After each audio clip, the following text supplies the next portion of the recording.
Olá! Hoje falaremos sobre modelos de escritório de processos.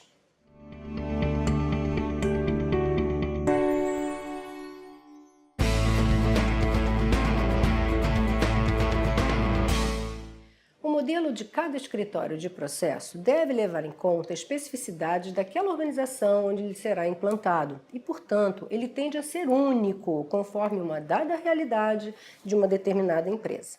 O detalhamento das atribuições de um escritório de processo vai depender do ambiente interno da empresa, do contexto que ela está vivendo, de experiências passadas com processos, além de outros aspectos. E tudo isso junto vai afetar essa definição de suas atribuições, assim como também a sua localização. De uma forma geral, os fatores que mais afetam o modelo de um escritório de processo a ser implantado numa empresa poderia ser se eles têm ou não profissionais capacitados para atuar nesse escritório, ou se vai ter que fazer novas contratações, se já teve alguma experiência anterior bem-sucedida, ou até mesmo a entrada de um novo gestor, né, que tenha uma orientação a processos e esteja super motivado a implantar esse escritório de processos. Assim como também as tentativas mal-sucedidas também vão afetar esse novo desenho. Além disso, a maturidade em gestão da empresa é sempre fundamental e outros aspectos do contexto interno daquele momento, aspectos políticos, uma questão de orçamento para novas contratações ou não, ou então até mesmo a cultura da empresa, ela pode ser um pouco resistente à implantação de um escritório de processos. A maturidade da empresa em gestão de processos, que é uma das características mais importantes que vai afetar a definição do modelo de escritório de processos, ela vai ser definida em função da evolução do nível de maturidade de vários aspectos que precisam ser considerados. Os principais aspectos ou elementos que a gente deve considerar na avaliação de maturidade em gestão da empresa são o domínio da empresa com relação a seus processos, se eles são definidos, se eles são padronizados, eles são consolidados dentro da empresa, otimizados, ou se eles são feitos de qualquer maneira e aumentando muito o grau de variabilidade dos resultados daquela empresa. Sistemas utilizados. Ou ele não utiliza sistema nenhum suportando a operação, ou ele utiliza sistemas isolados. A empresa também pode estar fazendo um esforço de integração entre alguns sistemas da empresa. Ela pode estar utilizando alguns sistemas para fazer fluir um pouco mais o fluxo, como Workflow, como GED. Ela pode estar usando um sistema do tipo BPMS, não exatamente para automatizar a gestão, mas já começando a automatizar um pouco a execução do processo, ou ainda usando plenamente um BPMS para automatizar a gestão dos processos de negócio. Gestão de processos de ponta a ponta, que é o BPM, ou a empresa não tem nenhum, ou a empresa tem algumas iniciativas isoladas de adotar um BPM, e às vezes acaba caindo num BPI. Ou a empresa já tem um BPM fraco, não muito maduro, mas já adaptado ao seu modelo de gestão. Ou a empresa pode ter um BPM já maduro e inserido na sua gestão estratégica. Responsabilidade pelos processos. Há empresas que não há definições sobre responsabilidade e cada um faz do jeito que quer. Há empresas que tentam definir responsabilidade, mas fica muito gap, muita falta de clareza entre as interfaces. Há empresas que alguém assume a responsabilidade pela melhoria de um processo ponta a ponta e há, de fato, empresas mais maduras que formalizam os donos de processos, que são os processos de ponta a ponta. Um sintoma típico de empresa que não tem maturidade em gestão é quando ela já percebe a necessidade de ter um olhar com relação ao processo e resolve implantar um escritório de processo, porém aloca indivíduos para atuar naquele escritório e, por vezes, até responsável pelo escritório, sem muita experiência, sem muito entender sobre gestão de processos. Frequentemente, esses indivíduos acabam, por conta própria, buscando melhorar a sua capacitação, mas isso leva um tempo. A maturidade em gestão da empresa afeta diretamente o estágio de atuação de um escritório de processo. E para cada estágio existe um conjunto de atribuições que esse escritório pode assumir. Vou explicar cada estágio apresentando uma de suas atribuições mais típicas. No estágio inicial, normalmente o escritório de processos está envolvido com mapeamento de processos. No estágio básico, sua atuação se direciona em definir políticas e padronizar procedimentos. No estágio intermediário, o enfoque pode ser a definição de indicadores de desempenho. No estágio avançado, é possível que o escritório esteja conduzindo o ciclo de melhorias, testando e implantando os novos desenhos de processos. E, finalmente, no estágio de excelência, sua atuação se volta para apoiar a empresa numa gestão integrada de processos. Em geral, um escritório de processos precisa estar apto para priorizar processos. Ele pode até trabalhar somente com processos-chave, mas a sua principal missão sempre será ajudar a empresa a evoluir na sua maturidade em gestão de processos. Mesmo que um escritório de processos esteja atuando no seu estágio inicial, ele tem que manter esse objetivo de olhar para frente e ajudar a empresa a elevar o seu nível de maturidade. Da mesma forma, ele vai também acabar elevando o seu estágio de atuação para um próximo nível. Como já mencionamos, o escritório de processos é uma tecnoestrutura e, portanto, trabalha para melhorar o desempenho da empresa. E ele pode estar melhorando esse desempenho tanto no nível estratégico, como gerencial, como também o operacional.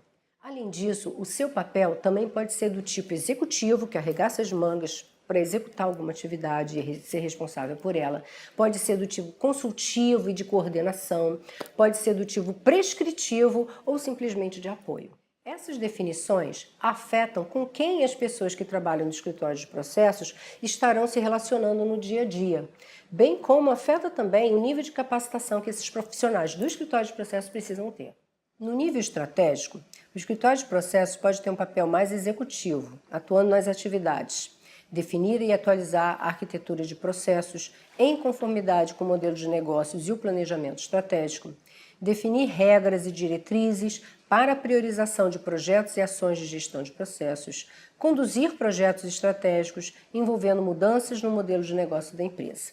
Neste nível, sua atuação será com os principais gestores ou liderança da empresa. No nível tático, o escritório de processos pode ter um papel mais prescritivo, quando a ele é atribuída uma certa autoridade em como as coisas devem ser feitas, ou ter apenas um papel consultivo ou de apoio. Assumindo um papel mais prescritivo, suas atribuições podem envolver definição, manutenção e disseminação de padrões de processos, definição, manutenção e disseminação de técnicas, metodologias e ferramentas de gestão de processos. Assumindo um papel mais consultivo ou até de apoio, suas atribuições podem envolver capacitação em gestão de processos ou novos processos, análise e proposições de melhorias em processos. Neste nível, sua atuação será com gestores intermediários, tais como gerentes funcionais do gerenciamento da rotina. No nível operacional, o escritório de processos pode assumir um papel mais executivo, atuando nas seguintes atividades: execução ou apoio a projetos de melhoria ou de implantação de ferramentas na gestão de processos, elaboração de documentação de processos, atuando no mapeamento e no desenho de processos, como também o escritório pode assumir um papel meramente de controle, apoiando o líder de processo nas seguintes atividades: monitoramento de indicadores e das ações de melhorias, auditoria de processos. Neste nível, a atuação do escritório de processos é bem mais próxima da equipe do dia a dia. A melhor forma de se desenhar um escritório de processos é começar pelo desenho da sua cadeia de valor. Para isso, temos que identificar quais são as partes interessadas que serão atendidas por esse escritório de processos e quais serão essas entregas para cada uma dessas partes interessadas. As diversas atribuições necessárias para se realizar as entregas do escritório de processo devem ser agrupadas em macroprocesso.